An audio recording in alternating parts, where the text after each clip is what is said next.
Trying to build a championship contender in a small market can be as difficult as hand-scooping water out of a sinking ship. It's unlikely to work, but hey, knock yourself out. You not only have to luck out in the draft lottery, but you also have to have the right coach and developmental staff to get that generational prospect to reach their full potential. And good luck to signing big name free agents because chances are they're not trying to grit and grind. However, the Pelicans did at least get that generational prospect, and the future seemed to be bright based off the return of the Anthony Davis trade. Well, a dim brightness perhaps. Because since drafting Zion, the Pelicans have appointed 3 head coaches, had less than complementary support pieces, and have dealt with back-to-back losing seasons. In this video, we'll detail the downward spiral the Pelicans seem to have themselves in, the mistakes that got them to this point, and whether their offseason moves are a step in the right direction for the franchise. But before we begin, be sure to leave a like on the video, as each like makes a tremendous difference for the channel. And if you end up enjoying the video, then feel free to subscribe to the channel.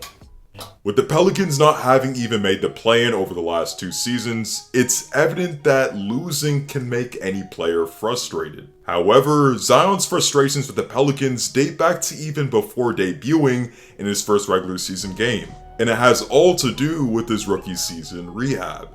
After sustaining a torn meniscus in the 2019 preseason and consequently having surgery, the team initially provided a return to play timeline of 6 to 8 weeks. It was all a lie. Guys, it was all a lie. She lied. But in reality, it took more than 3 months for Zion to get back on the floor. And when he did get back, he reportedly detested the burst minutes that he was placed on, as only checking in for a few burst minutes at a time obviously disrupts any rhythm. But at the end of the day, the handling of his return has reportedly caused significant tension between him and the Pelicans medical staff. Secondly, the lack of stability at the head coaching position has reportedly caused Zion's family members to lose faith in the organization. And it doesn't take a rocket scientist to figure out that 3 head coaches in what will now be 3 years of action could potentially be frustrating to Zion as well.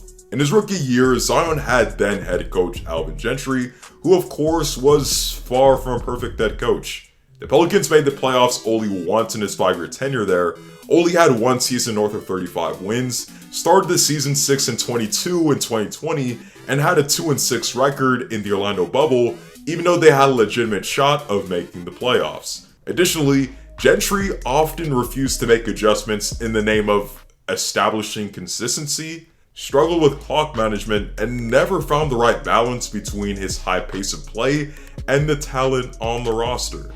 However, he did have to deal with many hurdles in Zion's rookie year and in his Pelicans tenure as a whole. Respectively, Anthony Davis and Jrue Holiday missed 15 and 14 games this season in that stretch, and the core players of those Pelicans teams were seemingly never healthy. And when you consider the lack of depth, the complete regime overhaul the Pelicans had, and the whole Anthony Davis saga, it's clear that Gentry was not put in the greatest position to succeed. But in actuality, Gentry was let go, and the Pelicans appointed Stan Van Gundy in hopes of ushering in a new wave of success. In theory, Van Gundy's past stints of developing and optimizing the best out of big men like Dwight Howard and Andre Drummond should have been transferable to the Pelicans. And many proponents of his prospective coaching tenure envisioned an offensive scheme reminiscent of that 2009 Magic team. The parallel being Zion as that interior presence like Dwight Howard was, and having 3-point snipers at the perimeter. However, it's safe to say that the Pelicans obviously didn't replicate that success. They were far from the number 1 rated defensive team like that Magic team was, finishing 22nd in defensive rating and allowing opponents to shoot 38% from 3. Not only that, reports emerged that players were not vibing with Stan Van Gundy, suggesting that players struggled with adjusting to his quote-unquote gruff style. These sentiments were also reportedly echoed by members of Zion's family, who claimed Van Gundy to be too demanding and rigid as a head coach, which contrasts greatly with Alvin Gentry's style of player freedom. Additionally, his offense was unimaginative at best, failing to get the best out of what was a talented roster. But ultimately, the underlying issue with both Gentry and Van Gundy's offenses with the Pelicans comes down to the team's lack of spacing. If you have a generational talent in Zion Williamson who does pretty much all of his damage at the rim, common sense would tell you that you should get as much floor spacing as possible so that wider lanes can be created for him. However, the Pelicans have gone out of their way to shrink the floor for Zion. They traded for Steven Adams and gave him an extension upon acquiring him, despite not being a floor spacer at all. I completely agree that the Pelicans were deficient in terms of rim protection, but Steven Adams is not a top tier rim protector regardless. And again, you're just making it tougher for Zion to barrel his way into the paint if defenses can just concentrate their efforts there due to lack of spacing. Eric Bledsoe was also a strange acquisition because even though he was thrown the Jrue Holiday trade to match the salaries, he's not a great floor spacer and the Pelicans didn't deal him at any point during the season. Yes, Bledsoe did shoot 34% from 3 last season, but that's still below league average and defenders will happily sag off of him if he's at the perimeter. Overall, the Pelicans' lack of 3-point shooting caused them to be 26th in the entire league in terms of 3-point percentage. Again, far from ideal if Zion is the cornerstone of your franchise. With respect to roster construction, I will give the Pelicans credit for the return that they got out of the Anthony Davis trade, given that superstar trades that we've seen in the past have been a mixed bag. Brandon Ingram has been a godsend for this team and is one of the main reasons why fans should still be optimistic. And Josh Hart is a valuable role player that gives you solid production in multiple areas. However, Lonzo, a player I feel that was a great compliment with Zion, was let go in free agency even though Zion voiced his desire for Lonzo to stay with the team long term. Between a carousel of head coaches and roster misfits, the Pelicans don't seem to be heading to the bright future that they were destined for after drafting Zion. Moreover, the person who could be seen to have the biggest fingerprint on the Pelicans' downfall is VP of Basketball Operations David Griffin. In the organization, Griffin reportedly shifts blame away from himself, exemplified by comments he made about Alvin Gentry, in which he reportedly said, "He still fails even though I give him all of the answers." Griffin's antics have also reportedly given him the label of Griff Kraus among members of the organization, and Zion's relationship with him has soured despite Griffin trying hard to forge a relationship with his star player.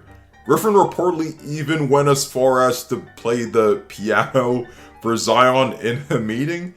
You're a shooting star! Yeah, it's giving us Mark Cuban driving down the streets of Dallas vibes, so take this with a grain of salt. Anyways, even with all this dysfunction, do I want Zion to do the unprecedented and sign the qualifying offer in just a few years? Absolutely not. Small market teams already have a disadvantage in terms of signing free agents, getting national attention, and just being a competitive team overall. Consequently, I feel that it's best for the league if small market teams are able to retain their star players. Should these smaller market teams have a responsibility to create a winning environment around these stars? Absolutely. And with the Pelicans, even though they haven't done the greatest job with Zion just yet, I think that he should be patient in the meantime. I get that it has to be frustrating that Ja has already made the playoffs despite literally being in the same draft class as Zion and being in a smaller market as well. But I feel that the Pelicans are genuinely stepping in the right direction and the pressure is now on them to actually compete for at least a playoff spot. Brandon Ingram is just 24 years old, still is an all-star caliber player, and still hasn't reached his ceiling. Jonas Valanciunas, though not being as great of a floor spacer as people might think, he's still a better fit with Zion than Steven Adams was and is a better player than Steven Adams as a whole. Devontae Graham, though struggling inside the arc, is a good 3-point shooter on high volume, and there's still a lot of internal improvement that we could see from guys like Alexander Walker and Kyra Lewis. Even though the Pelicans are somewhat far from where they need to be, I think that they had a solid offseason and can build something under Willie Green as long as they are healthy. Zion Williamson is a generational talent that weirdly got even less attention this sophomore season, given that LaMelo and co have entered the limelight. Moreover, he deserves better from this Pelicans organization, and they need to be at their best if they want to keep him in NOLA long term. That's it for the video, and I really appreciate you guys for tuning in. comment down below what you feel are reasonable expectations for the Pelicans next season, and also comment whether you feel the Pelicans are the right organization for Zion long term. If you haven't already, be sure to leave a like, as each like makes a massive difference for the channel. Feel free to follow me on social media, and also feel free to subscribe to the channel if you enjoyed the video. Hope to see you guys in the next one, and stay tuned.